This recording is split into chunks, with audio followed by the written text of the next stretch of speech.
yourself to another episode of the Oddass podcast. For those of you who don't know, we can legitimately say that now because it turns out 47% of our fan base is from out of this country, man. How does that make you feel? Dude, it makes me feel great. I just wonder which country it is. There's no way of knowing. It's a guessing game. Throw a dart at the map, and it's probably not it. But it could be.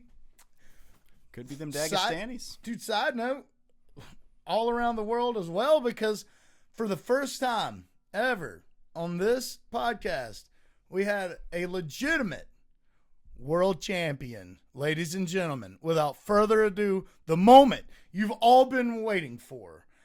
Dana White's power slap welterweight champion of the world, Anthony Blackburn. What's going on? What's up, bro? Man? Can you hear me? Oh, yeah. Oh, yeah, we All got right. you, bro. How you doing, brother? Oh, we're fucking chilling, baby. Hell Enjoying yeah, this we nice see weather out today. It's nice. Like Oh, 70, 75, a little bit cloudy. Oh, dude, it's hot as fucking Satan's dick around here, bro. You ain't got to tell me I lived in Charleston for 5 years, brother. I know. Oh yeah, dude. Yeah, dude. Same, bro. It's so humid too. It makes it unbearable. Oh, it's I wouldn't give it up for the world, though. Living out there is beautiful. Oh yeah, dude. The beach every single day, the people, the good eats, bro. I mean, shops everywhere, dude. I love Charleston. Man, I even made friends with the homeless people there. It was so awesome. Oh, shit. Hell Some yeah. of those dudes are the coolest dudes, bro. You can play music with them, hang out, skateboard with them, ride bikes, surf, whatever, dude. Damn right. Yeah, man. Mhm. Well, let's jump into this fucking thing, brother. I'm gonna ask, we're gonna start at square fucking one, brother. Where are you from and what got you into slap competitions, bro? I grew up in Michigan, born in Detroit, Hutzel Hospital. Grew up in Wyandotte, downriver area my whole life. And then, just kind of moseyed on my way in the restaurant business a little bit here and there. And then I moved down to Charleston with my little brother, kind of just like I pack everything up and let's see what life can do down there because it's something new. I was down for the adventure. So I went down there and tried it out. Just got a little bit too expensive. So I tucked tail and came back home to Michigan, Dude, And, Charleston's so expensive to live in, oh, dude, I couldn't handle it. bro. So yeah, I came back to Michigan and I started working with a sprinkler fitting company and was, delivering pipe, threading pipe, and just doing some grown man stuff. And I had seen videos, right? We'd all seen these videos, these crazy reels of people standing in front of each other and slapping the absolute dog shit out of each other, right? And like people getting dropped out cold, or some people, boom, and stuff like that. I was like, yo, this is crazy. And then it was a Saturday morning, right? I'm hungover in bed. It's the weekend. I worked all week, just fucking scrolling on Facebook, and it popped up like, you think you got what it takes? Sign up for Power Slap here. I was like, Yeah. what? Yeah, let me do this. Let me sign up because I'd seen it and thought in my head like I could definitely do that. So when I signed up and I was like bragging about it, posted on Facebook, I signed up for Power Slap today, y'all. What's up? Damn right, bro. And that was about that was right around the beginning of 23 when I Okay. signed up. So let me ask you something. You slapped a dude out of his fucking shoe, bro. What does that feel like, dude? Because I've got to imagine you've got a fucking tank of a hand, bro, to knock somebody out of their fucking slippers, dude. All right, so I will disclose. Yeah, his shoe did come off, but I don't know. Like, I'm 34. I remember back in like middle school and high school how kids used to wear their skateboard shoes really loose Yeah. and the heel would pop off. That's how he had his shoes on stage. And like, Oh, that's not a good idea. yeah, like, come on, lace them up, bud. We're about to slap each other silly. Like, you need to have good good heel support and ankle support. Lace your shit up, tighten them up. Hey, dude, well, you tightened him up. I'll tell you that, bro. Yeah, he's definitely been tight ever since that match. He's fucking been a downhill spiral for him. Hey, well, you know what? You know what we say? Fuck that guy. That's what we say. So you mentioned skateboarding, dude. We know you're an extreme guy who loves extreme things. What are some other extreme hobbies that you enjoy, brother? Well, yeah, growing up, I was totally into the X Games, everything. I was like, Oh yeah. man, like watching it, Summer X, Winter X Games. I was into it. So we had, when I was just getting to be a teenager, a skate park, an outdoor free skate park built in my hometown, and it was, you know, that was the first cool thing for any kind of skateboarder, rollerblader, BMXer. That was like, there was a couple indoor parks that you had to pay for, but for free, anyone could go and pull up, and it used to get hundreds and hundreds of people up there.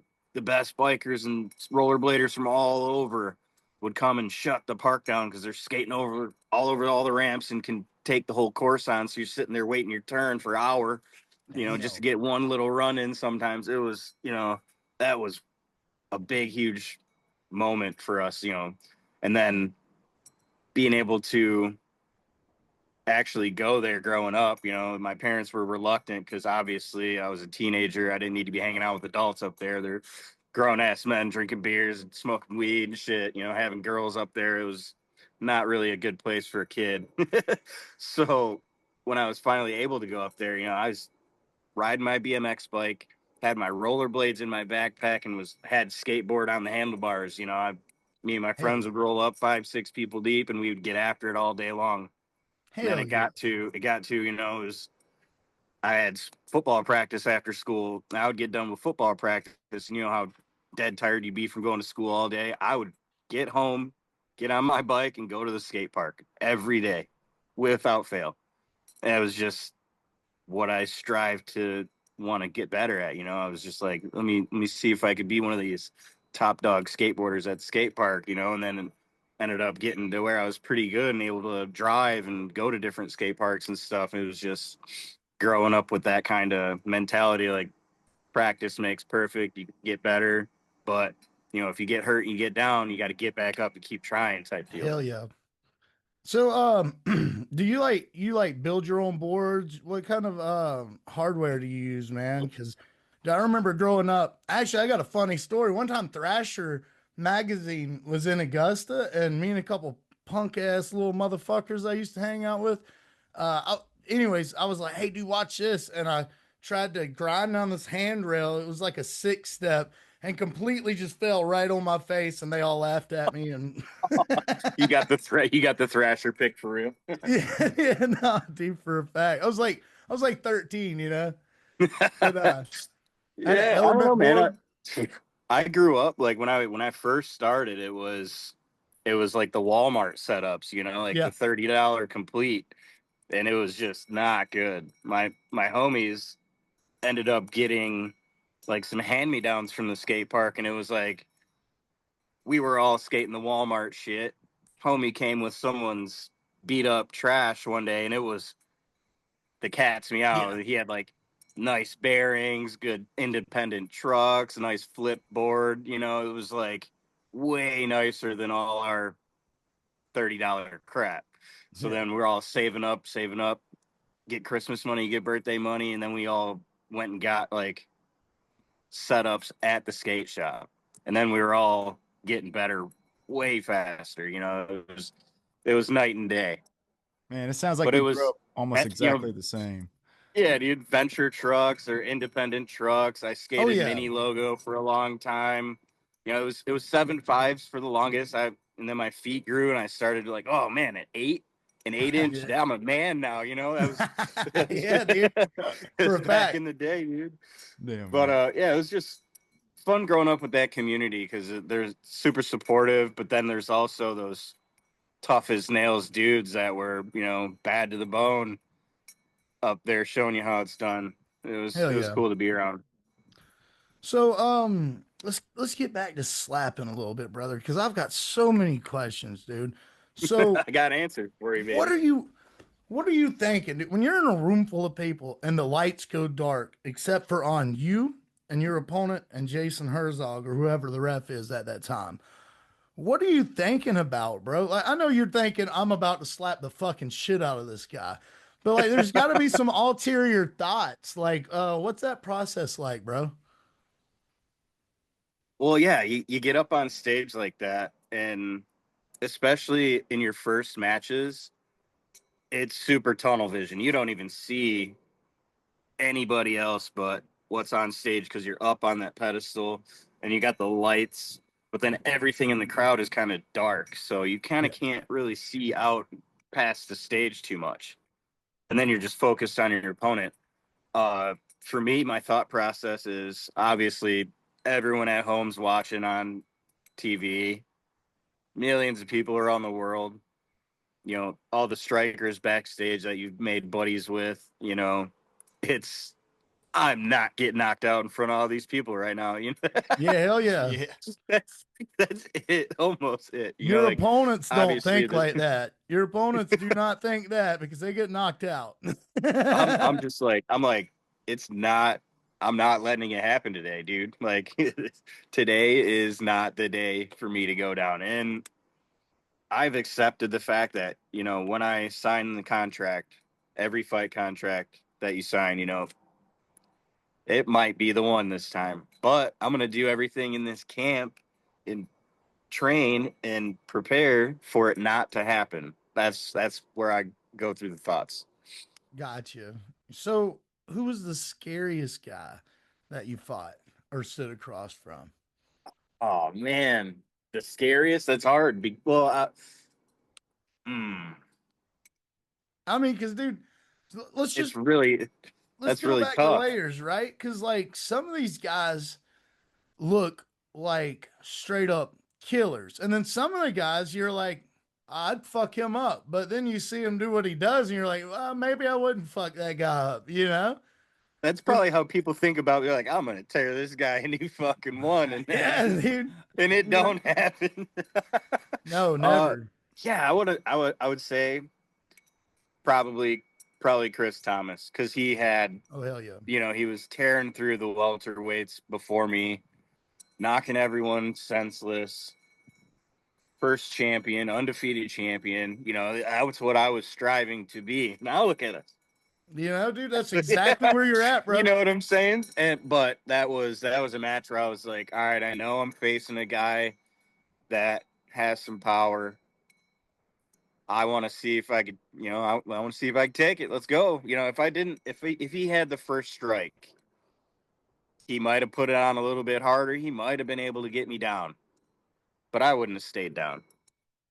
Hell yeah. I wouldn't have stayed down. There's not been one time yet where I've been actually worried. So now, you know, the scary person should be me because I'm not looking at it anymore as, you know, I'm striving to make it to the top. I'm there setting the bar. So now I'm focused on raising that bar even higher that no one else can touch, not even in any other weight class. I want to put the bar higher than they can be because, you know, we're at the top. You need to set yourself different now.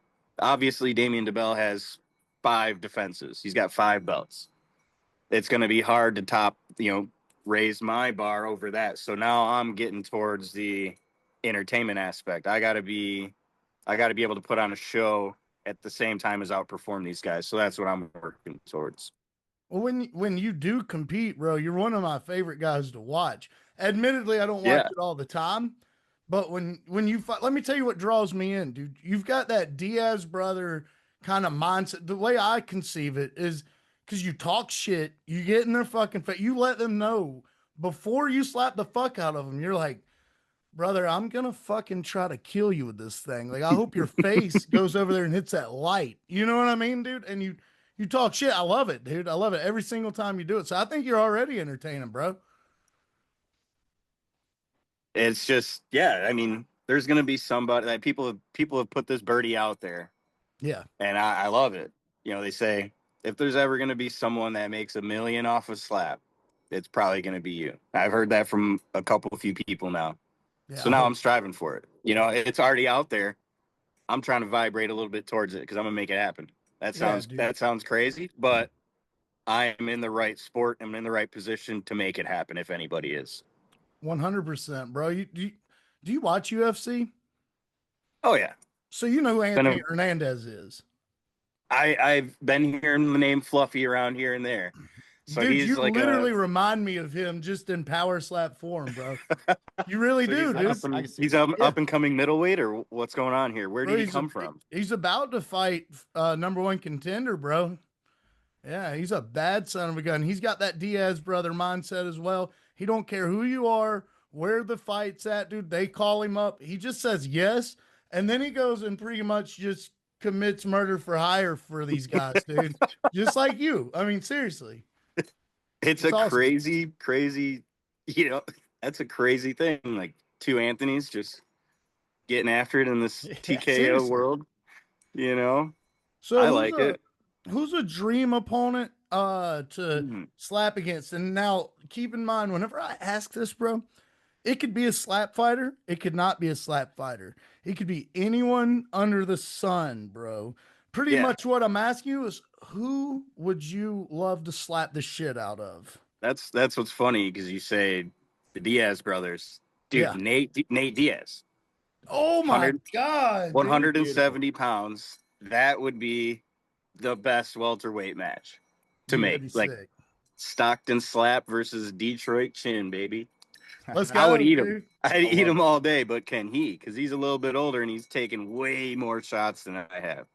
Oh, 100%. I love Nate. I love Nick. I love both those guys, dude. I would love to see it. I mean, I almost doubt he'd do it, to be fair. But, dude, would we tune in? Fuck yeah. We tell everybody to tune in, dude. You got to see everyone would tune in to watch Nate slap somebody, because that's one of the biggest highlight moments in all the UFC clips. Is him slapping the shit out of people. Connor, you know, look, Leon awesome. Edwards. Yeah, dude. Yeah, he did, dude. That's just his thing. So this is the Oddass podcast, right? Sometimes we ask some weird and out there shit. We had an undefeated heavyweight champion on a straight 5-fight knockout streak last week. You know, I was asking about aliens and UFOs and shit like that. This is a 2-part question. For one, have you ever seen Rick and Morty? Oh, yeah.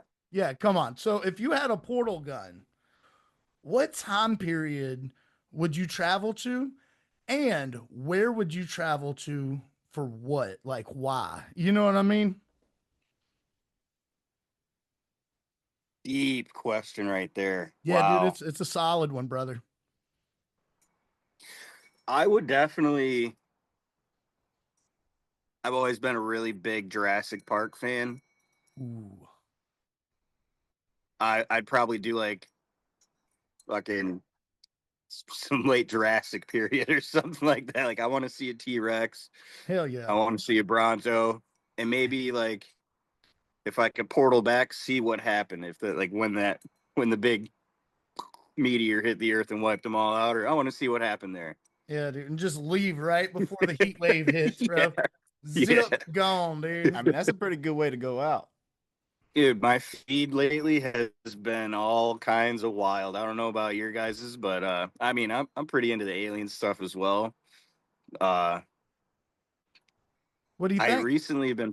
I recently been falling into like this one creator is linking the Bible with pretty much all history, but he's not religious. He's just like understanding spiritually, and like he's piecing all this stuff together. He's got great content, and I'm just watching it like he makes me want to pick up a Bible, not because I'm religious at all. I'm not. But like he's linking aliens and different things in the past that are coming up, and I'm like, oh, I might want to learn a little bit more. Yeah, dude.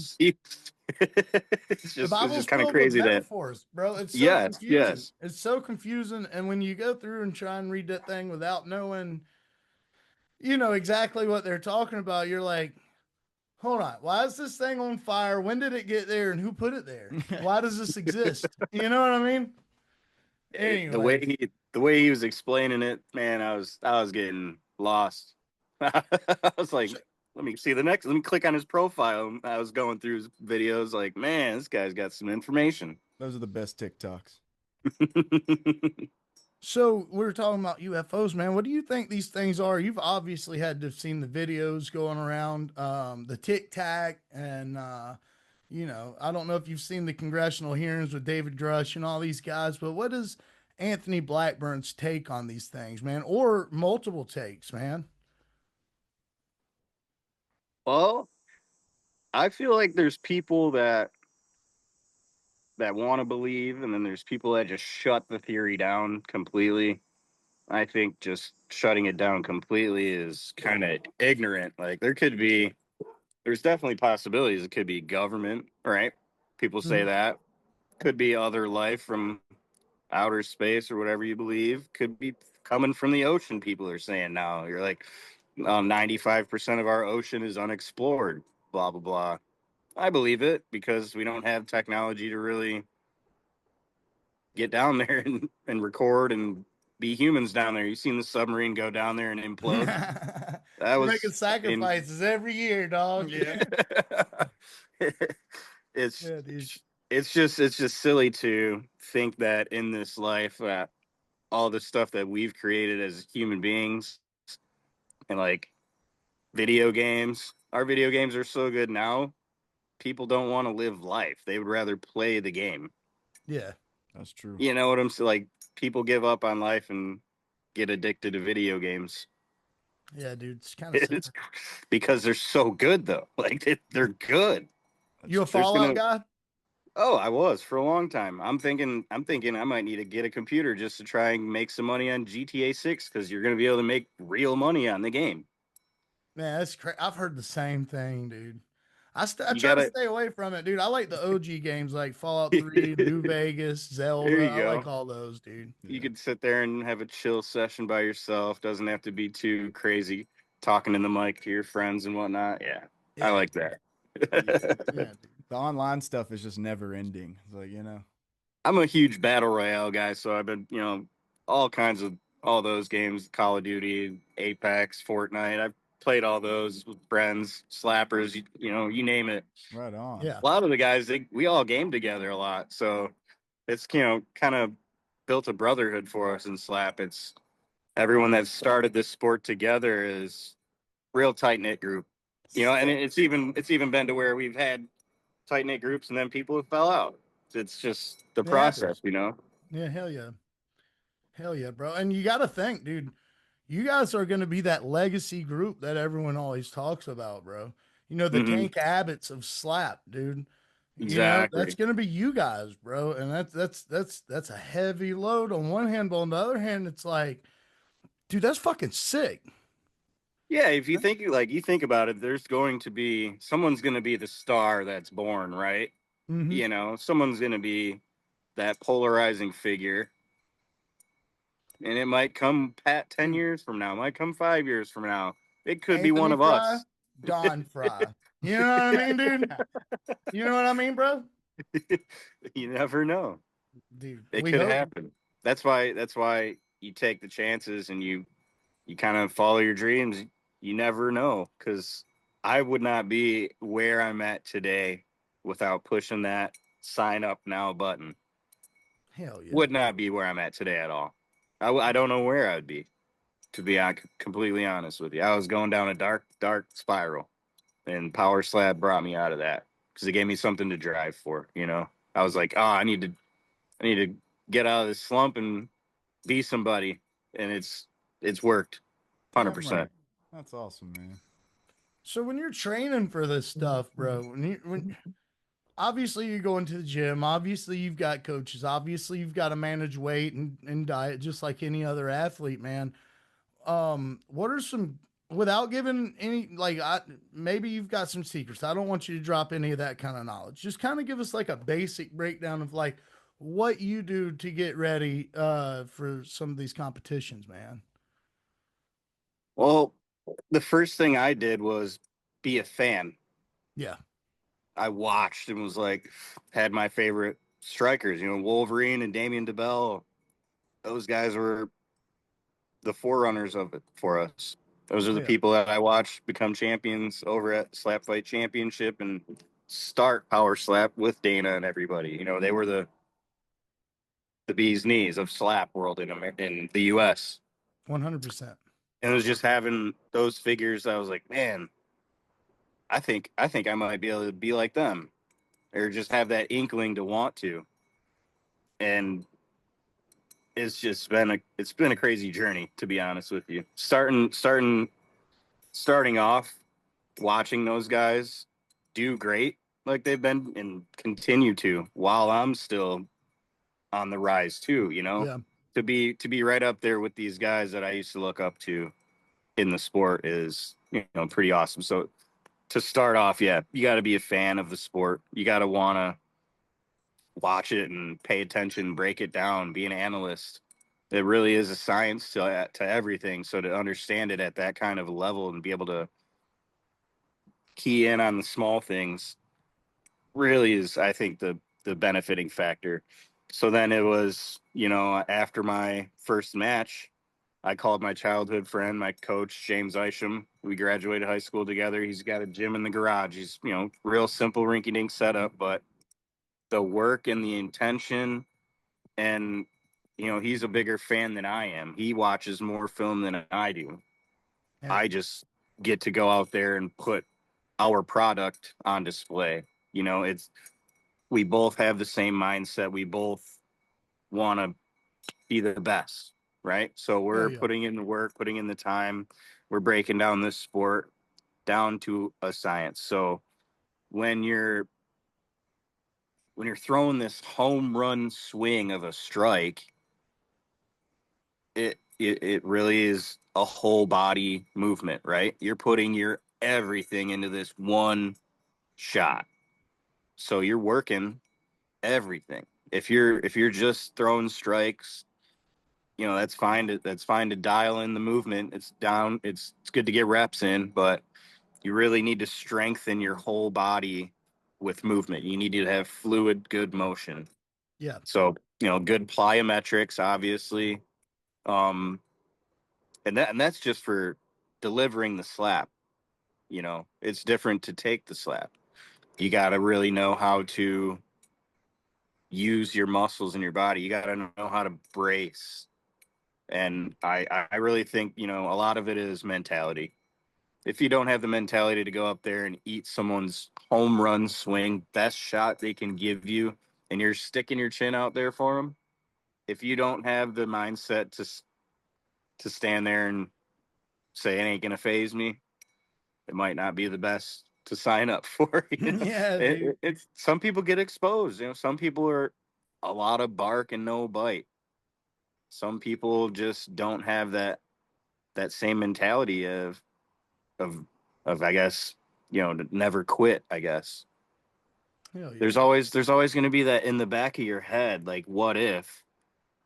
For me, that voice is so small because I shut it down with the work and the preparation, and that gives me the confidence when my coach tells me, yeah, man. And he's a big parlay guy. He's a big, can put bets. It's been like that since high school, man. We used to be putting bets in with the teachers and stuff, and they bet a Gatorade on a game, or something Yeah, silly, dude. but it, and he was always winning, man. He was always on it. Like, if I went over there right now, I'm fresh. I could put 135 pounds on the bench and he would be within one rep. Dang. He's just spot on with it. So when he's telling me, he's like, yeah, dude, if it's feeling real powerful, I really don't see a guy going 5 rounds with that. That makes me feel good because Oh, he's yeah. really, really on point with his analysis and his understanding of the game. So having a good coach to practice with, that's super beneficial. But he also, he has as much drive as I do. He cares as much as I do, and he wants this just as much as I do. All the glory. I give him as much glory as I can. He knows where he is in the books. He's right now he's got 2 champions under him. And Brandon, he doesn't really get any hands-on like I do. He's at home 3 hours away, still in the same state, but he's got a program written down. He follows his program and he still gets his work in. That's Brandon Bordeaux, right? Yes. I hit him up literally. That's crazy. I literally hit him up like 20 minutes before even talking to you, and I didn't even know you guys were, training partners or under the same flag or however you'd like to classify that. That's crazy. Yeah, we got the same coach. He started his journey pretty much the same time as me, and after that night, he was watching film, breaking the game down, and really is a student of the game. So shout out my coach James Isham. He's a good guy. But having being a fan of the sport, having a good coach, and the weight thing, that's just discipline. You gotta be disciplined. I could right now. I just weighed in 180 pounds just about. I could make weight on Thursday 100%. Hell yeah. If it was Monday we just got in and we had to weigh in Thursday, I could weigh in at 170 pounds in 4 days, no problem. It's just having the discipline. It's going to be, the people around you have to be supportive. You can't be having, your family snacking in front of you all the time or your friends, Yeah. asking you to go out all the time or whatever. That's a real big thing too, is your social life, whether you have family or you're hanging out with friends a lot or your job, stuff like that. Like it's a lot to be having to juggle everything and keep up with the best in the sport. Right now, I'm fortunate I don't have a regular job. I'm just focusing on my slap career while I'm in it. And I would say it's benefiting now because they're having me come out and coach these combines to look for new talent. I'm trying to work towards, obviously we can't do this forever. I want to work towards the next level at the same time as build the legacy of, Babyface and what it is. Hell yeah. To be part of the Right on One Army, baby. Hell yeah. Well, check this out. We've only got a limited time. I think we've got about 8 or so more minutes. You had a wonderful question, man. Why don't you throw that thing out there, because I was genuinely interested in knowing that too. Yeah, speaking of strategy, so I've noticed like a lot of strikers will strike on the count of 3. Yes. And I noticed you like to strike on the count of 1. And I found that interesting. Is that strategic or is that just like a preference? I think just for me, it's only preference. And my logic behind it is, say I'm in a street fight or if I'm going to hit someone in real life, Yeah. I'm not about to wind up 3 times. Nah, dude. I'm just going to rear back and hit you. Hell yeah. That was kind of part of it, is like, do you just let the instincts take over? Because like when I play golf, that's kind of how I think about it. I'm just going to go out there and hit it. I'm not going to practice much time. No practice swings or nothing. You can't really, it's less of a chance to mess up if you're taking less swings. Right. Overthinking it. So yeah, that's what always happened to me too. While we were backstage, or it was our first fight week, and they had us at the PI, and we were kind of doing a little training session on Bob, and I'm trying to get my swing down, my strike down. I had never really tried to really slap somebody hard before like this. My first kind of fight week. I'm like, man, I don't know what I'm going to do. Everyone else was doing right on 3. I was trying it, and it was not good for me at all. If I did a right on 3, I would not be a champion. Promise you. Yeah. I would have got 8 and alive trying to go right on 3. I'd be everywhere. I'd be throwing fouls, missing. The power wasn't there. It was the feet probably all over the place too. Like it was just horrible. And then I just walked up to Bob one time. I didn't think about it. I went right on 1. I fucking clocked him really good, and everyone went, oh. Everyone looked over. And I was like, oh, yep, I'm going right on 1 from now on. Yep. Damn, I think that's what I'd probably do too. Hell yeah. Well, brother, you got Do you got a fight announcement, or what we got going on in that aspect, brother? Who we fighting next, if you can say, and when are you planning on getting back in there, brother? We are gonna be back in October. I can say that. Awesome. Awesome. We will be defending the belt in October. Awesome, dude. We can't wait. Hell Dude. yeah. We can't wait, dude. Yeah, yeah. This one's gonna be a big one too. I'm very excited. Very excited. Sick. Well, any plugs or shout outs or anything you want to give? And I just want to, shout out my full scope management team. They've been really, really killing it for me since I signed. They've been, Sean and Marissa and all the strikers on the team too. They've been awesome. So I would love to give them a nice shout out. Thanks, full scope. Right on. Yeah, yeah. Well, look, brother, give us a little belt action, brother, before we get out of here. Show these motherfuckers what you're slapping faces for, dude. Look at that thing. Damn right. That thing is sick, dude. Let's go. Let's go. You can see the nice house reflection in that, boy. It's shining. Hell yeah. That thing's shining, boy. Hell yeah. Damn right. Dude, that is sick. I like it. Hell yeah. I'd So- wear that motherfucker. I'd wear that bitch in the shower, dude. That's Hey, sick. funny thing. I like to go out fishing a lot on my kayak. Last summer, I was out trying to get some content, and it was a nice summer day. I took it out on the kayak, but I didn't strap it down on the back. I took 2 paddles from shore, and it slid off in the river. Oh, shit. So I had to go. This is actually the one that went in the river too. Had to go dipping for it. I was up to my nose and like tippy toeing around the drop off, and I just barely got it hooked with my foot and brought it back to shore. I was like, let me go put this in the truck. Fucking idiot. Yeah. That's hilarious, brother.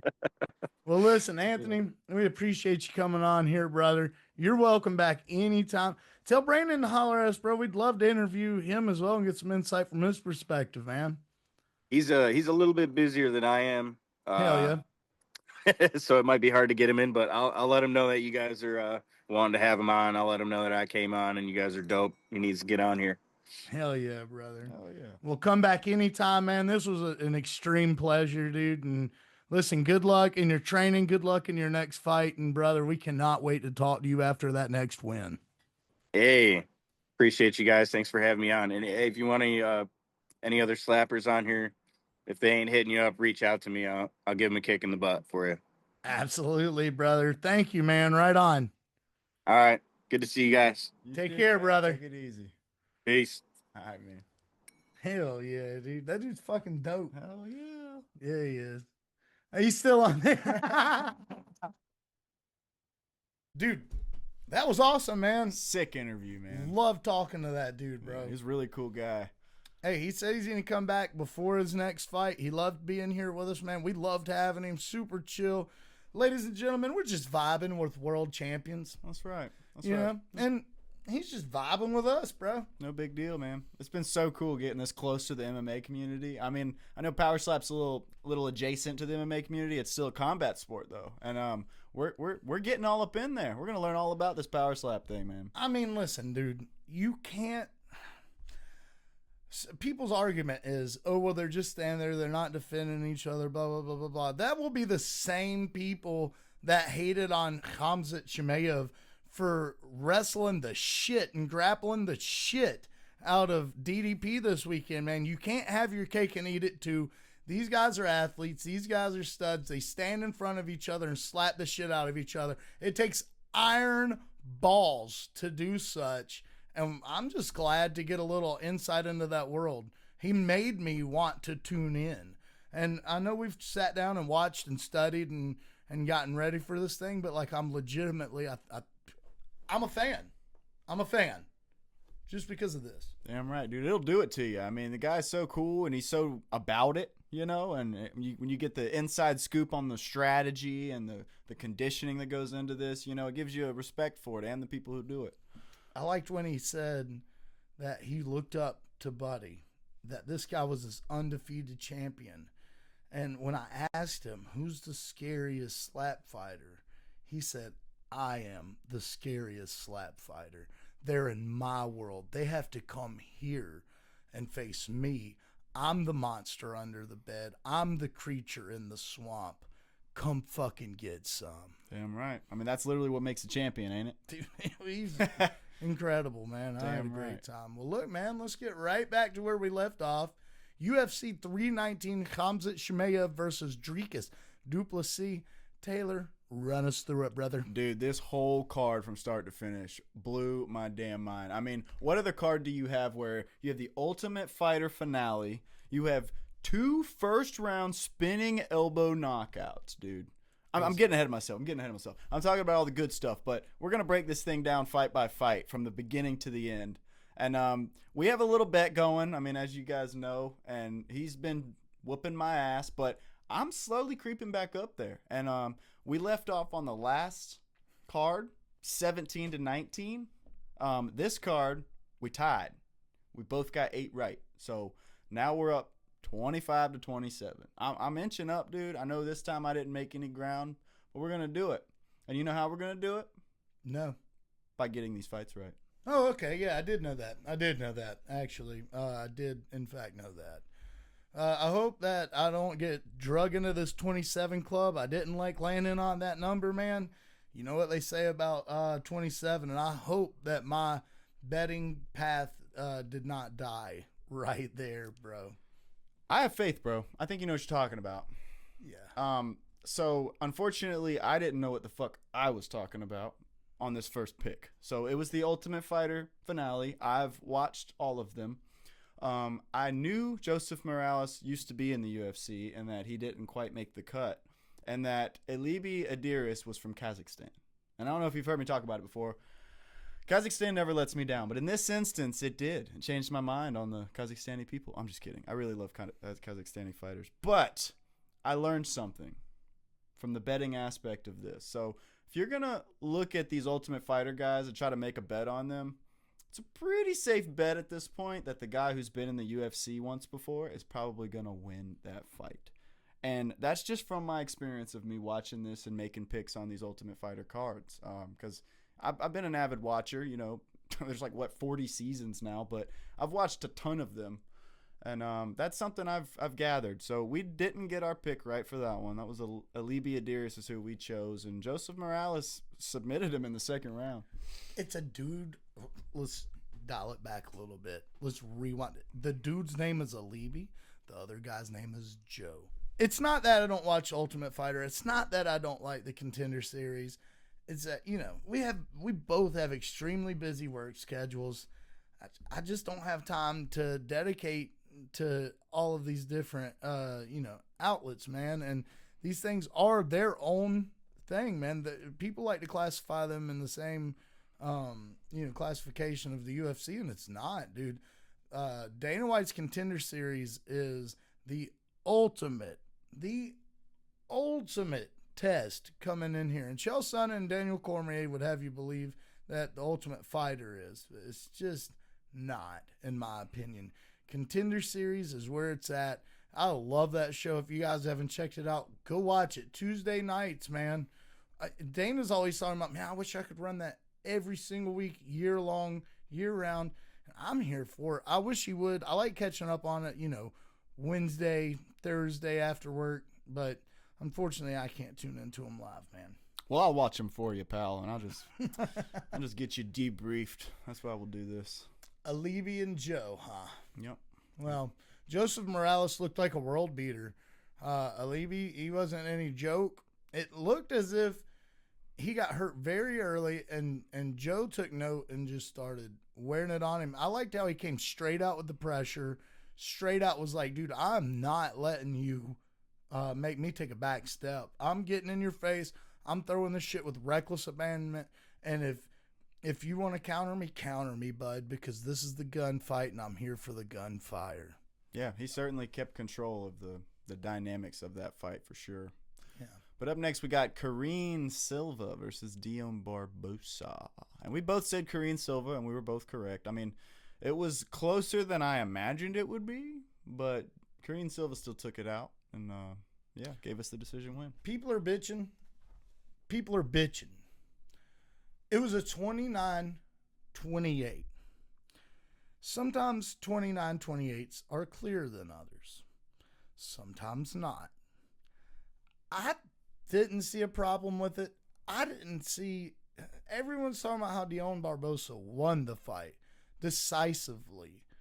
Obviously not, man. And people can say, oh, well, when you're sitting there and the judges are sitting there and there's a post in front of them and they can't actually see. It is not. If you've ever sat in front of one of these, maybe most folks have not sat cage side at a UFC event. I haven't. I know you haven't. We have not done this. But I've definitely sat cage side at not only BKFC, but at a handful of regional MMA promotions. You can see the action, bro. Even whenever they're slightly out of sight, it takes this. Watch this. Let me show you something, ladies and gentlemen. That's what you do. Stop using the post. We're sick of hearing the fucking post argument, bro. These judges are strategically placed there. And, you know, I don't mean to ride these guys' nuts or anything, but, I mean, they said that it was a 29-28 clear decision to Kareem, and I agree with them. I think that everyone bitching about it is just doing that, man. You guys are bitching. I'm tired of hearing it. Let's move on. Move on we shall. So up next we got Edson Barbosa versus Drakkar Klose. And I was happy to see Drakkar Klose take that one. As I said when I was taking Drakkar Klose for the win, Edson Barbosa is approaching his time. And I'm not 100% sold that this is that time, because if he would have been finished, I would. He looked decent. He looked good. He was just you could see the 2-year difference in their age happen in speed and power. And Drakkar Klose was just so dangerous that Edson Barbosa didn't want nothing to do with that. Dude, he made it dirty too. That's what we were saying leading into this. If he was going to beat Edson Barbosa, he had to get on the inside. He had to make it dirty, and that's exactly what he did. Congratulations, Drakkar Klose, on that victory over an absolute legend. You should be proud. That's right. Edson will come back, dude. I mean, I don't see this guy coming close to being a champion again, but he's once a champion, always a champion, bro. And, you know, super sick mindset to have, especially in a combat sport. You know what I mean? Mm-hmm. So good job on him as well, bro. We'll see him again. I believe we've got a couple more fights out of him. And, I thought it was a brilliant fight. I can agree with that for sure. Up next, we got Chase Hooper versus Alexander Hernandez. And this was a bit controversial. What do you got to say about it, Jason? Man, I really just feel like, you know, Chase is cool with it. That's all that matters. But he seemed pretty cool with it. He didn't seem to be contesting it very much. But I got aggravated at the fact that when he got dropped, and he did say he got a flash knockout. That's okay, man. I get it. But this is fighting, man. I get that he's coming up and they want to be extra protective of him, but at the same time, he's in the UFC, bro. You cannot be extra precautionary with these guys, man, whenever they're getting in there. The guy was whooping up on Alexander Hernandez. Hernandez pulled some shit out of his back pocket, literally a buzzer beater, practically knockout. So good for him. By the way, I'm not shitting on Hernandez. Hernandez did exactly what he was supposed to do, you know, and I'm glad he got the victory, even though I picked Chase. But, man, the whole point of stopping a fight is when a fighter can no longer intelligently defend himself. When Chase hits the canvas, if you watch, he shoots for Hernandez's feet. Once he understands he cannot get to those feet, he rolls back into guard before they stop the fight. I don't know about you, but that's intelligently defending himself. It might be on his back. It might not be a good visual. He's still here, man. He's still for it, and he did say that he was there for it. I'm not knocking the judge. A lot of people, you know, were talking about how, you know, there was only 2 seconds left in the clock. I'm not even knocking the ref on that, man. It's he can't be everywhere all at once all the time, you know? Yeah. So I just hope, you know, that was a learning experience. And to be fair, it's got me wanting to go to referee school. It's gotten me wanting to, invest in this a little bit, and hopefully I can, go in here. And if you're going to bitch about it, be about it. That's what I always say. It looks like it's time to be about it, because I'm thinking about going to referee school just based off of that fight. Hell yeah, man. I mean, the only gripe I have with it is that there was 2 seconds left. If it's close and he's still moving, give him the 2 seconds. Come on. I mean, it's not Jason Herzog's job to determine whether there's 2 seconds left or not. So, correct. It could have just been an in-the-moment thing, but I would have definitely let that weigh my decision. Like, I'm going to let you get beat up a little bit for these 2 seconds. And if you can't do nothing in the next round, that's on you. I mean, look, man, what did he just do with Henry Cejudo when he couldn't see? That's right. You know what I mean? It's the same ref. Mm-hmm. And Jason Herzog's one of the best in the business. I don't mean to try and take anything from the guy, dude. I just think that, look, man, it's kind of being a hypocrite if you're going to tell Cejudo to go back into a fight with a compromised eyeball and wait until the next round to call the fight. Well, where's that with Chase Hooper getting flash knocked out? This is a fist fight, guys. This is a fist fight. And, knockout might be in the name, but a flash knockout, if you've ever gotten knocked out for a second, then hit and woken back up, yes, it's bad. Yes, it's a bad visual. But he's still in there. It's not like he got knocked out cold. It's not like he's slobbering over there. It's not even like he was out, out of the fight. As soon as he hits the ground, he's scrambling for feet. He knows, that's the thing. That shows the intelligence. He knows that he cannot get those feet, so he rolls back into guard. At any rate, I'm not angry about it. It's a take. And congratulations, Alexander Hernandez. It was good to see a vet get a finish, man. It really was. I'm happy for the guy. It's just, Chase Hooper's one of those up-and-comers. We're going to root for the guy. And good on you, though. Good on you. Bro, I swear, I don't know if I said this last time we talked about this card, but every time I go for Alexander Hernandez, he loses. And every time I bet against him, he wins. So take that how you will, everyone. Part of the game. Yep.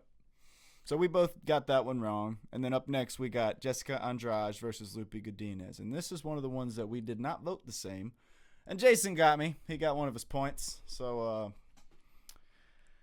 pretty good fight. Lupe Godinez did a great job. Basically putting a blanket on Jessica Andrade and her experience as a vet. Yeah. She won the decision. It was a vet style fight too. Jessica Andrade, veteran. Lupe Godinez working her way into that status. But the way she went about winning that fight is what makes that veteran style status, win, man. I'm glad for her. It wasn't the most entertaining of fights. It was a solid win with a solid name and a solid opponent. Good job, Lupe. Yep, good job. On to the next. Gerald Meerschaert took on Mikhail Oleg-Jacek. Man, we both got this one. We both called it what knockout. A knockout. What a knockout. I think I even said round one. Beautiful. I think Gerald Meerschaert is the only person in the UFC with 20 losses. Well, he's no longer in the UFC. He isn't? No, I'm pretty sure they cut him. I'm pretty sure they cut him. I mean, you hate to see it, but, dude, I think Gerald could go out and do some jiu-jitsu. I don't see him being in any more MMA promotions. I don't even think that he would want to do that. Nate Diaz, another man that's outside of the UFC, he doesn't want to go to PFL or, KSW or any of these other promotions. He wants to be in the UFC. I think that's Gerald. I think he wants to be in the UFC, and whenever he can't be in the UFC, that's just it. I don't see him now. I don't know Gerald. Maybe he does go do one of these things. I don't see it. And what I'd like to see out of Gerald, if he continues competition, I'd like to see him in some legitimate jiu-jitsu or grappling, style competition. Karate Combat does a wonderful, combat grappling experience. So I'd like to see him do that, man. I don't know who I'd like to see him go against, but that's what I'd like to see out of the man. Sam Alvey. Sam Alvey. Set it up, Just kidding. dude. Yeah, all right. Champion over there, dude. Yeah. Sam Alvey's old smiling Sam. He's doing good things That's on the right. outside of the largest MMA promotion in the world. But, dude, karate combat, that's a fun watch. I dig it, bro. I like Yeah. I like their ring, how it's Yeah. kind of like raised up on the sides. Yeah, dude. The pit. The pit. Love it. On to the next, man. Here comes Khamzat's boy, Bai Sangor, took on Eric Nolan. And what did we say, Taylor? Whooped him. Whooped him bad. Put a little whooping on him. I'm talking about, bro. I mean, listen, Eric had his moments. I was gonna say, give it up to Eric for surviving to the second round. Yeah. Dude, Dana said that he can come back and fight at his natural weight class, too, at welterweight. And you could tell there was a significant size difference between them. You could tell that Eric, he wasn't cut. His muscles were not all the way defined or anything. This looked like a fight that was thrown together on a few days' notice. But with that being said, that does not mean that this was a boring fight. These boys went to fight, and that's what they did, man. They threw down. Congratulations to both of them, on Eric for getting a contract with UFC and for Bai Sangor for winning, man. Dude, Bai Sangor just won 3 days prior in the Contender Series, and then gets this fight. Fights 3 days later in the UFC, wins. It was sick. That's pretty gangster, bro. Yeah, it was pretty gangster. Pretty gangster. Speaking of gangsters, we got Tim Elliott versus Kai Asakura, baby. Excuse me. Let me just... Yeah, dude. That was way to go, Tim, dude. I mean, one thing I learned about watching Tim Elliott, I mean, it's something that I've kind of been thinking a lot about, but one thing that I've realized is the best thing to watch in the UFC is, like, my favorite fighters, most exciting fighters I can imagine, dude, are the ones who love it as much as the fans do. I mean, dude, when you guys have that passion for it and we can see it and you're mouthing, I love it, I love this shit, I mean, dude, that gets me going, bro. Absolutely, man. Gets me Tim going. Elliott showed up in, like, Tim Elliott fashion. Typical Tim, that's what we should call him, dude. Old typical Tim showed up, drunken monkey style, drunken master style. He went full on Emmanuel Augustus on this dude. If you guys don't know who that is, it's the drunken master of boxing. Look him up. Fought Floyd Mayweather one time, gave that dude a real solid run. At any rate, Tim Elliott, man, with the submission. Second submission loss in a row for Kai Asakura coming over here, man. Makes me feel real bad for him, man, because I know he was real hot shit everywhere else, and he's just having a bad first run, man. Yeah, dude. I mean, listen, dude. He's going to have to get that together. This is the UFC. For sure. All right? This is the ultimate fighting championship. Maybe it was just a name in the 90s for like a marketing strategy. That is no more. These guys are the NFL of the combat sports league. They're creme de la creme, brother.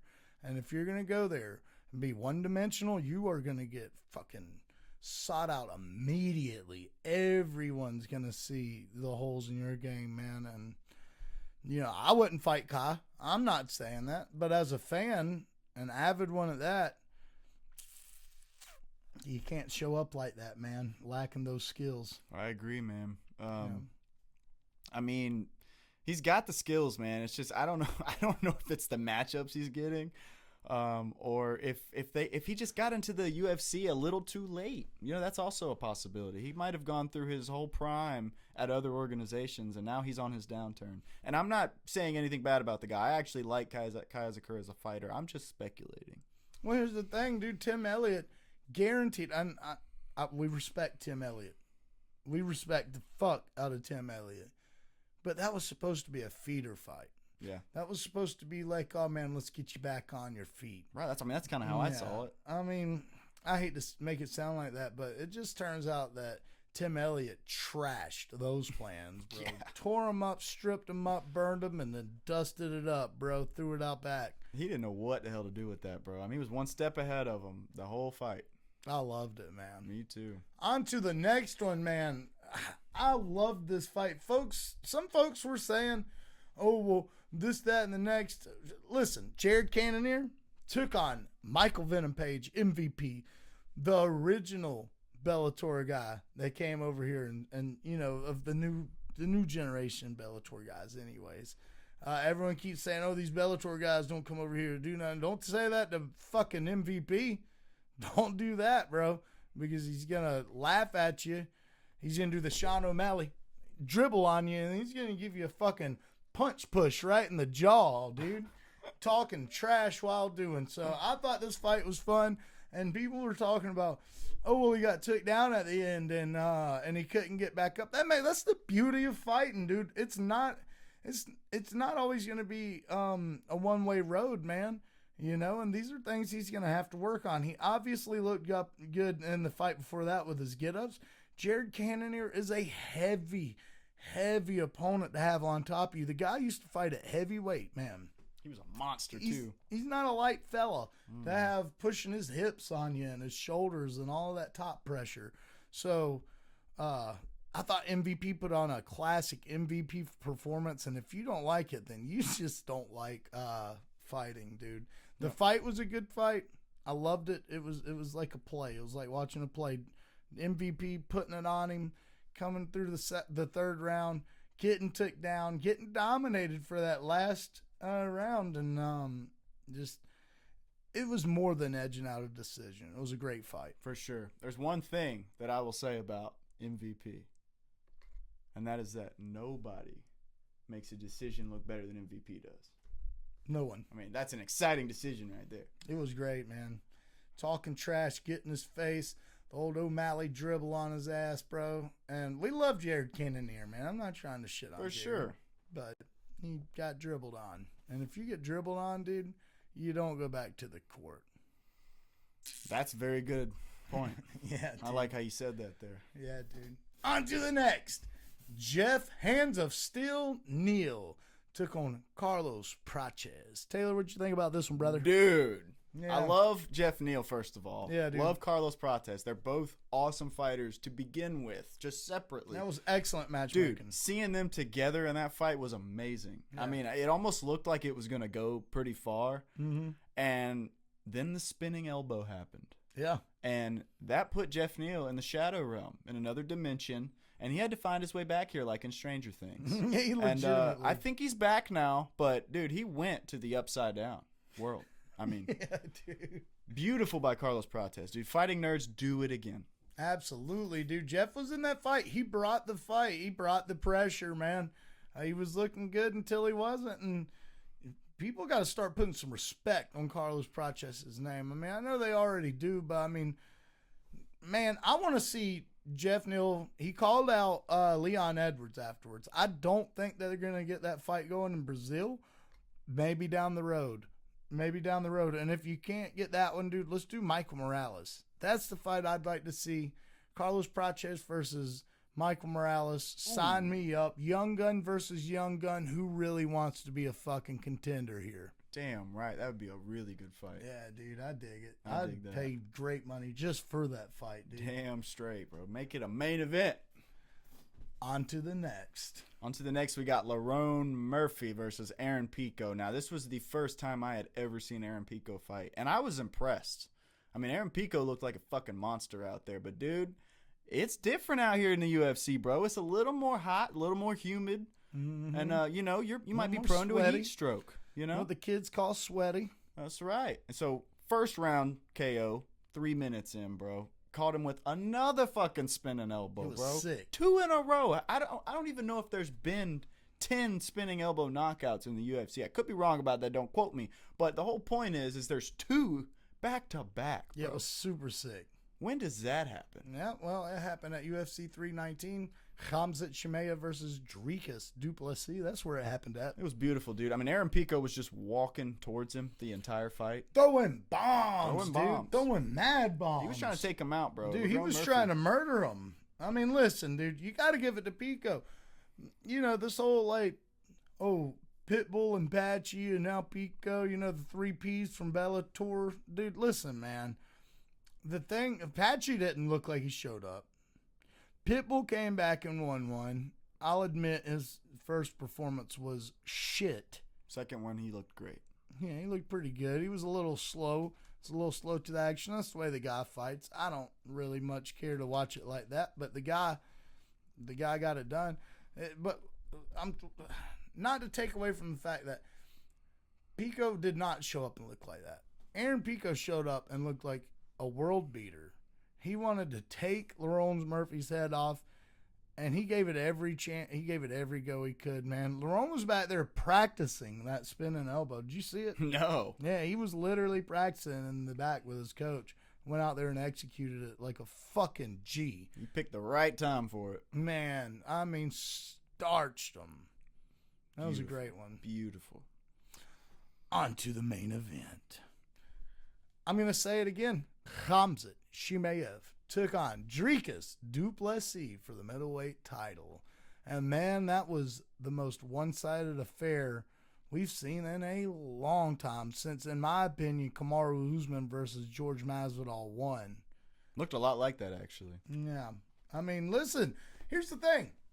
Let's tie that correlation in there. Everyone's talking about how, Khamzat came in there and he was just wrestling and he couldn't finish him from fucking crucifix and all this fucking hoopla bullshit, man. Let me tell you something, ladies and gentlemen. Kamaru Usman and George Masvidal fought for the first time on Fight Island. George got the call on, I think, 7 days' notice, flew out there, cutting weight on the private jet, on the Peach, as the kids call it. And Kamaru didn't know what to do with him. He held him up against the fence for like 3 rounds. That's what he did, and stomped his feet for 5 rounds. Khamzat didn't hold anyone up against the fence. That was not a boring fight. Okay, that's what I'm trying to fucking say. And if you think that was a boring fight, rethink your whole fucking vocabulary of words to define fights, dude. He took him down. He manhandled him, dude. If he did whatever he wanted to do to him until the very last round, and even when Dricus reversed it, Khamzat was playing with him. He gave him a little finger jab, dude, right on the chin. I hope that counted as a significant strike. Man, I loved this fight. Yeah. I don't think I have ever seen a champion be dominated so heavily and so brutally by a challenger. I mean, it was absolutely amazing to watch. I couldn't believe what I was watching the entire 5 rounds. I mean, all right, so the last round, he kind of started to, get a little momentum or something. But, dude, Khamzat's tank looked good. He was not... I don't know if it was just because he was staying in his wheelhouse and he's used to doing all these things, so it's not wearing him down as much. But, dude, all the talk about Khamzat not being able to win a 5-round fight is out the fucking window. It's that coach he went and trained with. Is that it? Yeah, all the legends go to train with that guy. I can't remember his name, dude, but they literally train in his neighborhood and in his garage. And, yeah, if you want to go into a championship-level fight and don't have the cardio to do so, you go see that guy, dude. And he makes your life hell for 3-4 weeks prior. But continue, I'm sorry. No, you're good. I was just going to say, I mean, it was a little disappointing that he couldn't get the finish. Yeah. But that does not take away from how astounding it is to see Dricus get dominated in that way. And, God, I was so happy to see Dricus finally lose. I don't say that with any hatred or malice. I'm sure Dricus du Plessis is a well-deserving champion, a great guy. I have nothing but respect for the guy. But I just always bet against him, and he always somehow pulls it out. Kind of like De Ritter. And, that just kind of gives you a fire in your belly about that sumbitch. So that's what I got to say about Dricus du Plessis. He'll be back, and he'll, I'm sure, fight for the belt again, but he's met his match. And now I want to see Fluffy take that shit from Khamzat. Well, first of all, Fluffy's fighting De Ritter. Yeah, I've heard that. And that's going to be a beautiful fight. Second of all, before we wrap up on Chimaev versus du Plessis, what about that championship mindset du Plessis had every time in between rounds? He was telling his coach, oh, man, yeah, no, I feel good. I think I got it. I'm going to give it hell. This son of a bitch won't get off of me. And I can't do nothing about it, but I'm telling you, if I get the chance, the first time I get the chance, I'm going to knock his head off. And Khamzat just never gave it to him, bro. No, I mean, he never gave up on himself, though, man. I mean, I'm talking about du Plessis, of course. In between rounds, he had a smile on his face. He was talking like he was winning. He started every round with a smile on his face. And, I mean, I love to see that again, like I was saying about Tim Elliott earlier. Yeah. When they love this shit, you can see it, man, exudes, and then you love this shit even more than you already do. So it's great to watch du Plessis for that reason. I mean, he's a true fucking fighter through and through. Chimaev is just a fucking monster, dude. He's a wolf and a bear and Khabib mixed together. He's all three of those things. So let's cut to the chase, bro. Let's do who do we want to see both of those guys fight next, man? And in my opinion, DDP, I think that they should go down that the same trail they were already going, and then have two other opponents. But I think Caio Borralho versus Nasruddin Imavov, the winner of that, should fight DDP next. I really do, man. I think either one of those guys versus DDP is a great fight. I also would take the Israel Adesanya rematch. That would be a great fight, in my opinion. Or, hear me out, okay? Matchmakers, give us a call. This one's on us. Paulo Costa versus DDP. What do you think about that? Dude, that is a hard-punching fight right there. Yeah, brother. Yeah, That's man. haymakers out the ass. Dude, them boys are going to come scrap. Woo! I want to see that. Yeah, everyone's talking about, Paulo versus Hamza. Let's get Paulo into that. You know, I want to see it too, but let's get a couple dubs under the old belt. God, that's a good match, Yeah, man. dude. I want to see that right now. Yeah, dude, just smacked it down on him, dude. Paulo gonna be hitting him with the body shots. They're not exactly on the same schedule as far as when they fight, but Paulo typically takes a lot of time off. Now I'm hearing they're doing Israel versus Paulo too, but look, man, you get the best of both worlds right now, man. DDP versus Israel, DDP versus Nasruddin, or Caio's the winner of that fight, or Paulo Costa. That's who I'd like to see him fight. As far as Hamzat goes, I genuinely believe DeRitter and Anthony Hernandez both deserve that fight more than Caio and Nasruddin. I agree with I that. really do. I know Nasruddin knocked out Israel. Good job. That was an awesome win, the biggest win of his career, and almost the biggest win that anybody in that division can have, right? To knock out Izzy, it's different. I know DDP submitted Izzy, but to knock out Israel Adesanya, bro, that's a whole other thing. That's true. Cal, on the other hand, he's just unfortunately not that guy just yet. I mean, I get it. Maybe the guy's top level for sure. I don't think he's deserved a spot for the championship yet. Nasruddin, on the other hand, has. I can't wait to see what they do with that, man.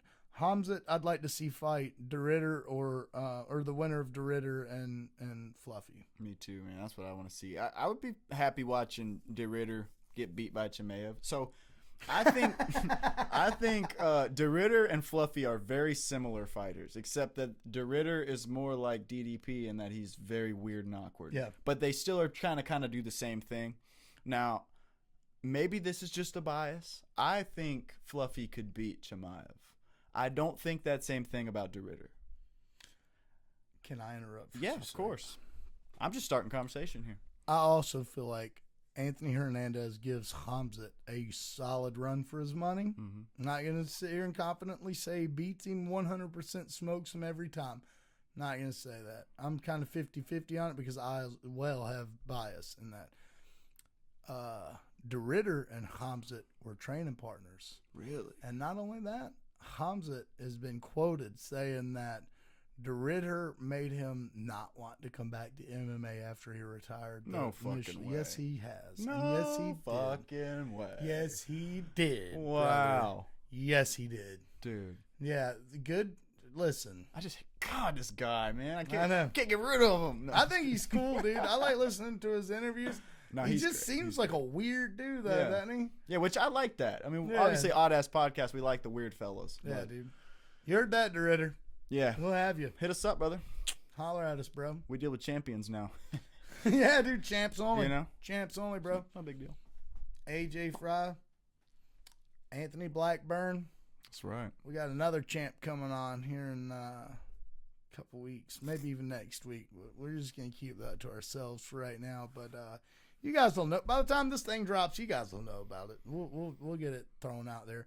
Hey, in other news, man, what'd you think about Mike Perry versus Jeremy Stevens getting announced for BKFC? Very exciting. Very Yeah. exciting. I want to see that, dude. I love seeing these ex-UFC guys in that bare knuckle cage. Yeah, dude. Bare Knuckle Cave. Hit the beat. Yeah, no. So I said it a long time ago, bro. You've heard me. A year and a half ago, I was like, dude, where's Mike Perry versus Jeremy Stevens?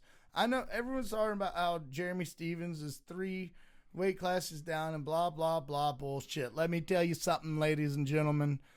When you get in a fight on the street, you're not going to glove up. When you get in a fight on the street, you're not going to weigh in prior to doing so.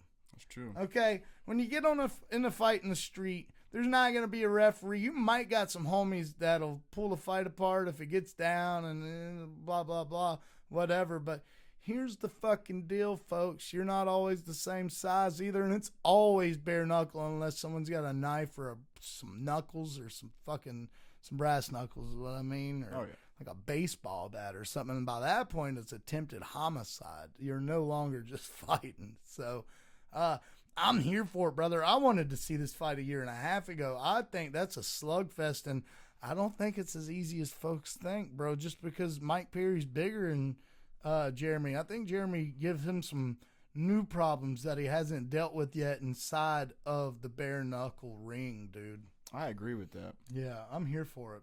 Speaking of smaller weight classes fighting bigger weight classes, dude, Jake Paul versus Gervonta Tank Davis.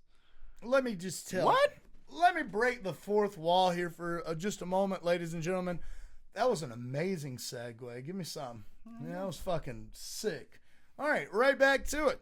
Hey, Jake Paul, he's kind of a bitch. I mean, not really. I guess. Yeah, he is. He's kind of a bitch. You want to fight fucking old guys. You want to fight guys that are well past their prime. You want to fight guys that are smaller than you. Bisping's always giving the guy shit about fighting smaller guys. And, brother, you took it to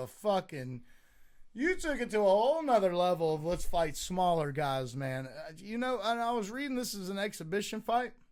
It's not going to go on either one of their records. Tank's had his hands full with the guy who's fighting Lamont Roach. I don't know why they're not doing that. That was a draw, by the way. It's not like he won or that guy won. That was a draw. They need to run that back. I think that Gervonta, he's already gone out and said that his next fight would be his last fight. I hope this isn't his last fight. If you're going to do the fun fights, I'm here for the fun fights, man. I just wouldn't want to see a 215-pound man go fight a freaking 140-pound man or at max 150-pound man. And that's without doing the whole cutting weight and working out and shit. That dude's been eating pizza a couple times a week fighting that way. Jake Paul's like, all right, I'll fight someone closer to my age, but he has to be 100 pounds less than me. Yeah, for real. Jeez, dude. That's crazy, bro. Well, I'll tell you what, brother. Fuck that guy. Yeah, fuck that guy. Yeah, fuck that guy. Yeah, fuck that guy. We were just starting to give him props and call him like a good boxer, and then he goes and wants to fight someone 3 weight classes down. It's like, dude, get the fuck out of here. I mean, I was calling him a boxer. I don't know if I was calling him a good boxer, but I was calling him a boxer. Well, a legit boxer. And to be a legit boxer, you have to be a pretty good boxer, because there's lots of boxers. You know what I mean? They legitimately arrested Eddie Chavez Jr. for losing that fight. They deported his fucking ass and sent him to prison. And I'm telling you right here and now on this program, if you are a legit boxer and you lose to Jake Paul, the same should happen to you. I don't care what nationality you are. I don't care where you're from. I don't care if you're a fucking American, brother. All right? If you lose to Jake Paul in this fucking country, you gotta go, dude. You will be expedited. You gotta go. Yep. And go to prison whenever you get to wherever they're sending you, dude. That's right. Get out of here. Don't come back. We don't want to hear from you. Don't send a fucking text message. Don't get in my DMs. Don't email me. Don't even send a fucking smoke signal, bro. Get the hell out of here. You're no longer welcome. Nope.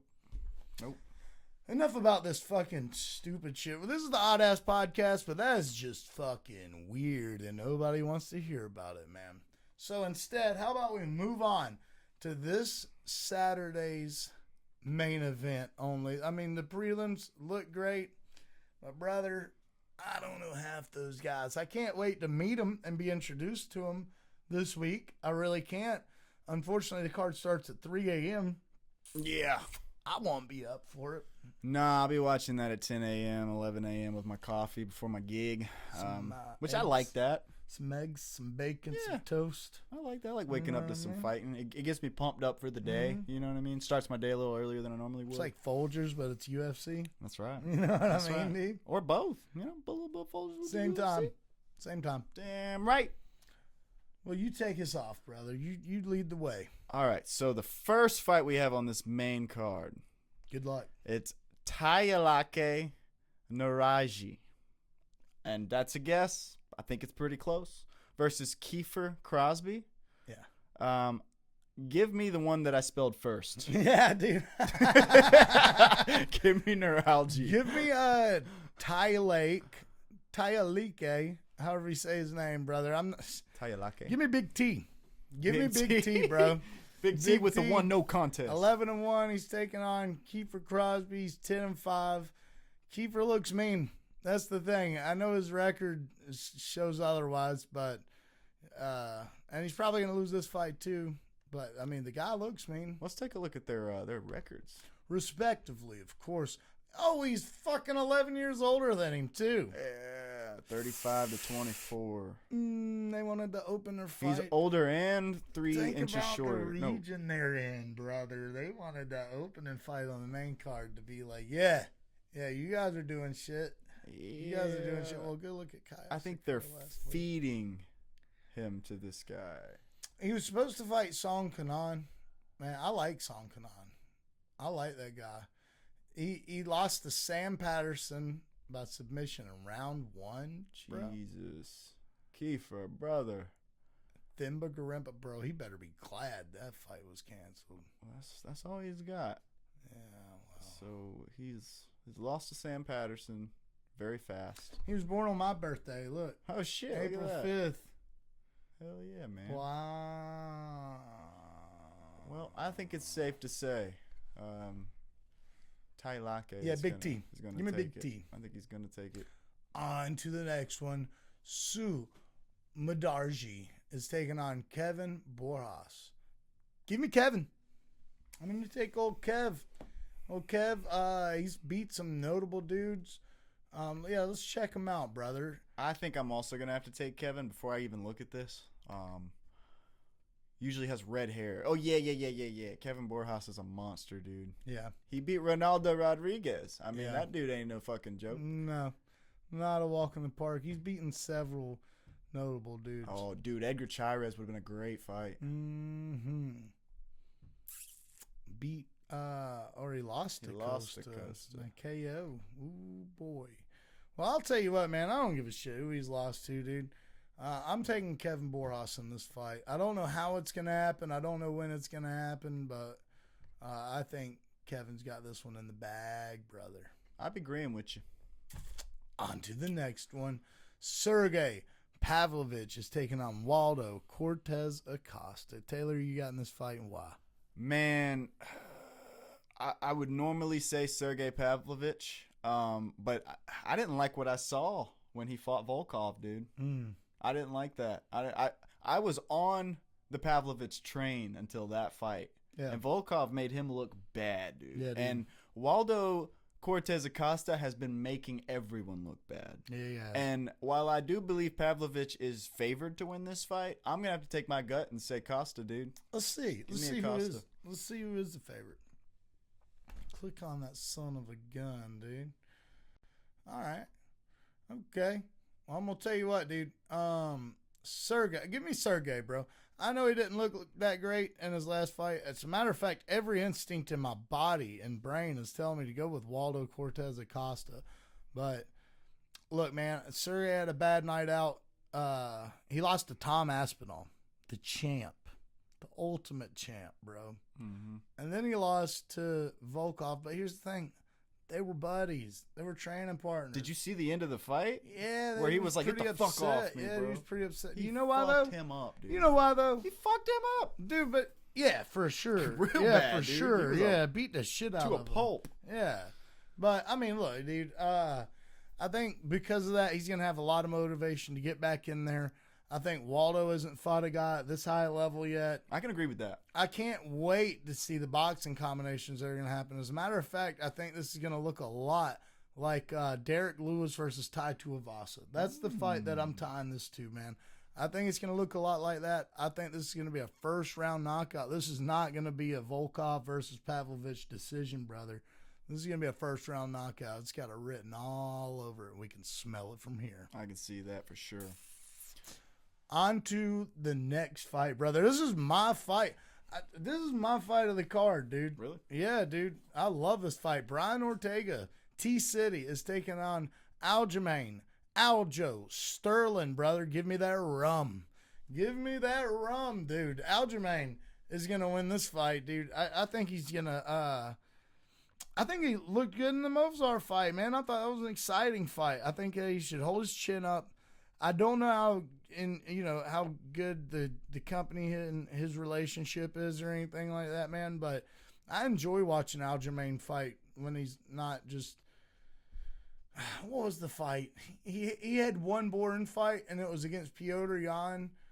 But he was dominant. And for me to sit here and say, oh, well, I didn't like it because of this and that and this and that, it'd be the same thing as saying, oh, I didn't like Hamzat versus DDP. True. Now, of course, he rode that backpack and couldn't get the finish on Piotr Jan, but that's just a testament to how good Piotr Jan is. It's still dominating a former champion, dude. Exactly. There's something to be said about that. And that's when Piotr Jan was straight murdering people, dude. Mm-hmm. I'm excited for this fight. T-City, man, I think he's just... just like what we were talking about with Edson Barbosa. Yeah, with Edson, man. I just think that he's that far out of his prime. He hasn't looked good in his last few bouts, pretty much since the Volk fight, and he had Volk in some precarious situations, but I just don't see him getting back there. Aljamain is a former world champion, one of the best to ever do it at that weight class. He's moved up. That's a big fella. He's had time to kind of legitimately size up and fill into this weight class. I'm excited to see how this plays out. Does the grappling cancel each other out? Is this going to be an exciting grappler versus grappler match where they hit the ground? There's all kinds of really cool sprawls and submission attempts. Who knows? But I'm here for it, and I'm taking Aljamain Sterling. Give me some of that Funk Harbor, baby. Yeah, I'm gonna have to say Aljamain Sterling as well. And I've noticed this thing with the old guard in the UFC, the vets. Not all of them. There's two ways to go. You can either constantly be improving, or as soon as you get up into the top 10, top 5, you start trying to pivot towards the business end of this. Yeah. And you stop training so hard, and you're not so hungry for blood anymore. And, I mean, you've seen it with George Masvidal. You've seen it with Nate Diaz. And I think you're also seeing it with Brian Ortega now. Yeah, I think they're trying to, it's the smart move. You can't stay in this forever. You're going to have to make something out of this after you're retired. And I think it's a smart time for him to start looking at that. And so I think wisely, that's kind of where he's at. And so you're not seeing the Brian Ortega of old. You see what I mean? You're looking at a Brian Ortega who has half a foot out. I don't want to say a whole foot out. Half a foot out of the game. I don't know, dude. That's me. That's me. It's my opinion. Diego was kind of the shovel in the ground for him, in my opinion, dude. And I think Diego, it looked so bad from Diego because of everything I just said. You know, he's not just training 24/7 like Diego is anymore. Yeah. He used to do that. Now he's trying to get himself a liquor company and a fight promotion. Yeah. He's looking at other things. He's spread a little farther around. Absolutely. Than Diego is. Absolutely. Yeah, that's taken. Aljamain Sterling. Awesome. Right there with you. Well, in this next bout, we have Johnny Walker taking on Zhang Mingyang. Give me Zhang Mingyang, brother. That's who I'm going to take. Old Mingyang, brother. He's gonna bring the pop to the fight, dude. He's going to probably knock out Johnny Walker. Johnny Walker was that dude, too, coming up, dude. People were all, oh, this dude's going to beat John Jones. Not likely, ladies and gentlemen. And everyone likes to give him shit now because, oh, he got knocked out by this guy, or he did this, or he did that, or whatever. He's goofy and he's funky, and he hurt himself doing the worm in the middle of the octagon. The guy's still dangerous, dude, and he's still young. I think they're going to put on a good scrap. I kind of hope Johnny Walker wins, to be fair. I just don't know if he's going to. and I can't put that trust in him. If I were betting money on this, I'd put it on Zhang. I mean, I'll just say it like this. The UFC is not stupid. Nah. They set this card up around Zhang Mingyang knocking out Johnny Walker. Yeah. That's just what it is. That's Look what where they're at. That's what they expect to happen. They're in Shanghai. They want to give the people what they want. They want to come back to Shanghai. They want to make Shanghai happy. Johnny Walker, love the guy. Love watching him fight. Love watching his little dances into the octagon. Yeah, dude. You know, he has little pre-made dances, choreographed. I love watching him get sent into the shadow realm by Jamal Hill. That too. That was also very exciting. I mean, repeat. his neck almost touched his chest. Yeah. Or his chin. Yeah. It was like on his it was terrible. It was terrible Awesome. looking.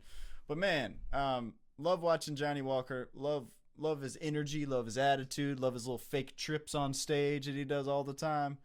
But man, again, they didn't set this card up for Johnny Walker to knock out Zhang Mingyang. I think there's a slight possibility that could happen. Hey, anything can happen in MMA, folks. That is the truth. Yeah. I thought DDP was going to give Hamza a solid run, dude. I picked him last week, dude. I thought, I knew, man. I knew. I'm just kidding. I'm just kidding. No one ever really knows, do they? Nah, dude. Nah. Nah. I mean, I think we kind of know in this one. Dude, I just can't get over that. Hamzat domination was just fucking amazing, bro. It was great to watch. I still can't even get over that happened. You know what I can't get over that happened? Anthony Blackburn being on this podcast. Dude, he was on this podcast, on that screen. Dude's right there speaking with us two, dude. That's right. That was awesome. Dude, we had I think that's the longest interview. I mean, it is the longest interview, but I don't even know if it could have gone any longer. I mean, we were like running out of time on the interview. I know. We ran up to the last minute of that interview. It was incredible, dude. And he was awesome to have. I'm so happy he had his belt, dude, and his story about the belt, dude. I mean, you just don't get this from other media outlets. You really don't. And don't get me wrong, I'm not trying to say we're better than anyone. But at the same time, you're only getting this here, folks. You're not getting that anywhere else. You know? It was an incredible, incredible interview. I'm so stoked that he had a good time. He messaged me immediately and was like, dude, that was awesome, dude. Yeah. And I said, no, dude, you're fucking awesome. You know? You're the fucking slap fight champion. Yeah, brother. Hey, you know, we're gonna go visit AJ and we're gonna like kind of spar or whatever. Yeah. I think we should go see Anthony. Dude, let's make a fucking list. Let's go see them all. I think we should flip a coin, and whoever loses gets slapped by Anthony, dude. That's what I think. I'm out. I'm done. Dude, I can't keep taking all of them. I will give you $100 if you take the slap. Done. That's done. That was easy, bro. That was easy, dude. So easy. $100. We got to take your car. Okay. All right, that's a bet. $100 in a car. We got this. Yeah, dude, he'd do it. That dude looks like he'd slap his best friend and smile about it. Like, not in a mean way, but he just, that look in his eye, you can tell when you're dealing with a crazy dude and brother. You know, not only that, but also, like, he's trained to do it. Mm-hmm. A lot of hours. He's trained for it. He's going to slap you. So... Hey, speaking of the country accent, man, we were talking over the weekend. We had a funny little bit that we wanted to do. Let's do the bit, man. Who would be the worst UFC commentators, in your opinion, to commentate a fight? And who would be the best? Let's do 3. All right, so my number 1 would have to be Nate Diaz. Why's that, dude? All right, I'm going to show you why. All right. Man, I don't even give a fuck about this fight, man. I just fucking want to go over there and fucking beat his ass, man. Nobody can fuck with me, dog. It's not even a real fight, man. It's not even a fucking fight, man. He's just laying on top of him. Hamzat's just fucking humping him on the ground, bro. He's not even fucking hitting him. He can't fucking fight, dog. So that would be a Nate Diaz impression of broadcasting. And then you got Bryce Mitchell. Yeah. Bryce Mitchell's just going to say some crazy shit. Absolutely. Because that's what Bryce Mitchell does. He's going to say, you know, watching this fight right here, I got to say, it reminds me of the dome that is surrounding the earth that creates rainbows. So if you look at a rainbow, it's not really there. It's a projection of your imagination. Brother. Brother, let me tell you something about Arkansas, brother. Okay? We get down in Arkansas, okay? We help each other out. And that's what I'm going to do this weekend. I'm going to help this boy out. We farm each other around here. We're farmers. That's right. This is Farkansas. That's right. Yeah, hell yeah. Hell yeah. Well, who'd be your third?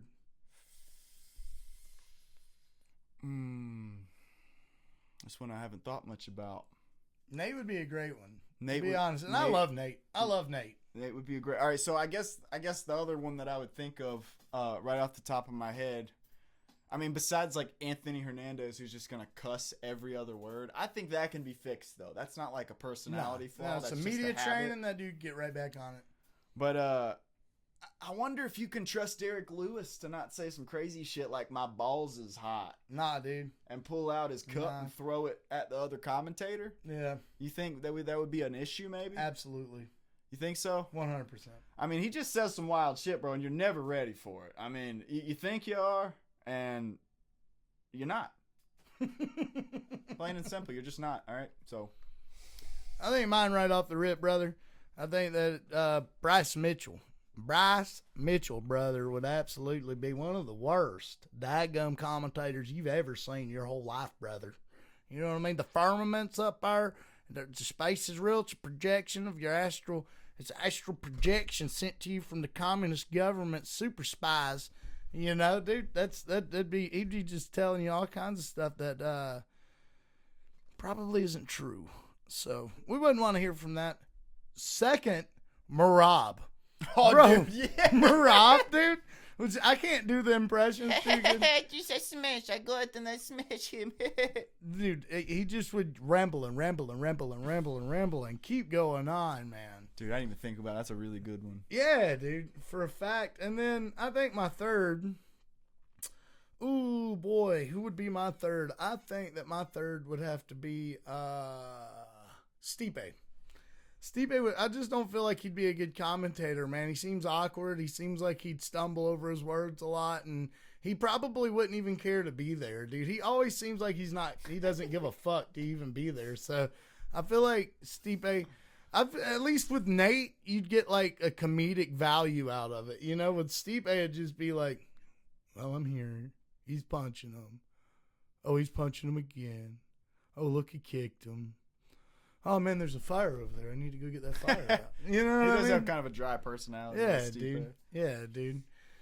The best commentators, though, dude. You know who would be, and you know what? This guy isn't even a UFC fighter. He's a UFC coach. I don't know if should that count? I say anybody that you. Tim Welch, number one That would be commentator. good. That would be good. Dude's got a great voice. Mm-hmm. He knows exactly what the hell he's talking about. He's dialed in. He's focused. You give that dude a nicotine pouch under his tongue, he's gonna give it hell.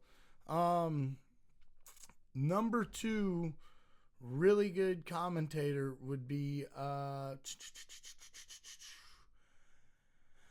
ooh, I think I'm gonna throw Jim Miller into that category. Nice. I think I will throw Jim Miller into that category. A very knowledgeable individual with a whole lot of experience, with really good eyes at seeing what's happening there in real time.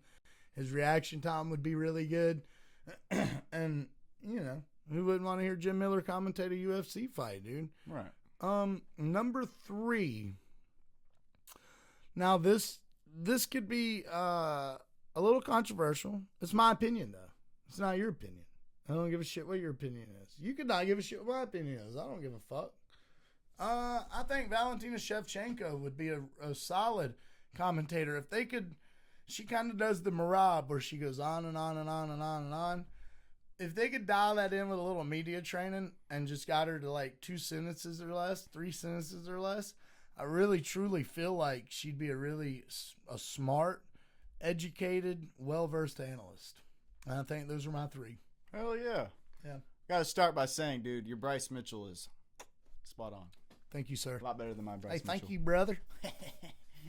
That's more George Bush. Nah, but I think my favorite person that I could think of that I would like to see as a broadcaster. I'm not sure if he would like to do it or if anyone else would even agree with this, but I'd say Kevin Holland, dude. Oh, dude. Right? I mean, dude, he's a little ball of charisma. Yeah. I love the way he talks. Like, I can understand it. It kind of sounds like the way I would talk if I was good at that job, which he seems like he would be.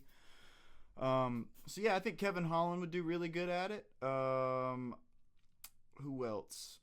The better ones are harder than the worst ones. True, they're way harder. Yeah, because you really have to think about who have I heard talk. Yeah, a lot and enjoyed it. Dude, Malcolm Wellmaker.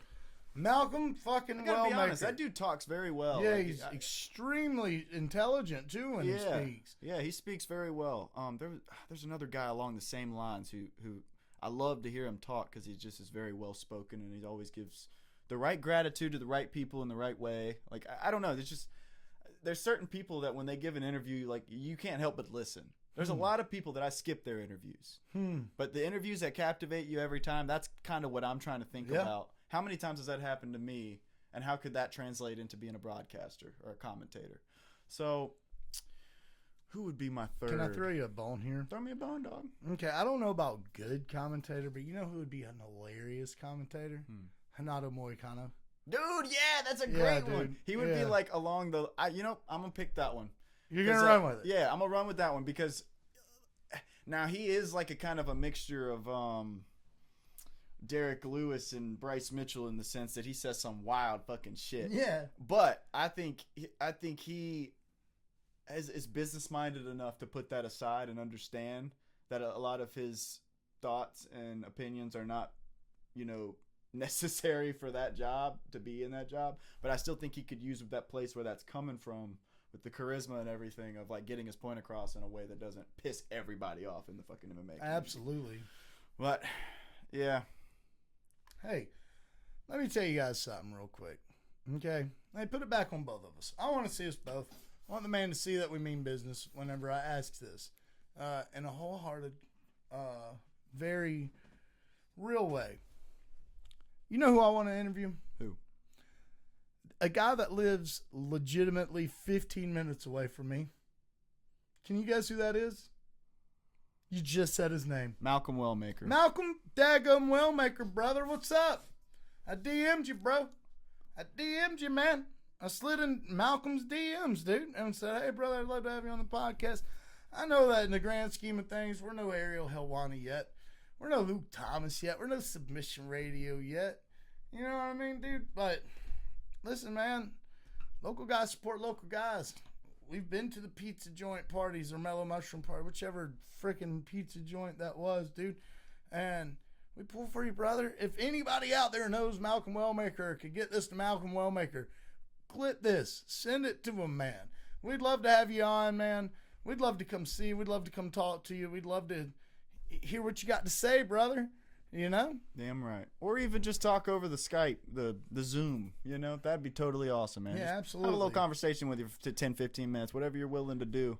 We're huge fans, dude, and we live so close to you. It's insane. Absolutely. We feel like we should already know you. We feel like we know everyone who does know you. So yeah, man, just give us a chance, just to show us how odd we are. Absolutely. Well, look, man, I'm not gonna ask Malcolm Wellmaker to show us how odd he is, but I will ask him to show us how cool he is, because that is one cool motherfucker, dude. If there was a CMF belt, it'd be him versus Sugar Sean O'Malley, brother. I can agree with that. That's how that fucking go. I can get down with that. Absolutely. Yep. Well, guys, thank you for tuning in. This has been a very fun, very exciting, very successful pod. I can't wait to get already can't wait to get back on here, man. Me neither, man. Already, dude. I love this shit. Shout out to Anthony Blackburn for coming on. Shout out to Malcolm Wellmaker for coming on in the future, because I know someone's gonna get this shit to him, dude. We're gonna shame you into submission. I'm just kidding. Well, absolutely, bro. Hey, look, we thank you guys for tuning in. We hope you enjoyed this as much as we enjoyed making it. And until next time, we're getting the fuck out of here. Take care. Odd Pod out. Dap me up, motherfucker.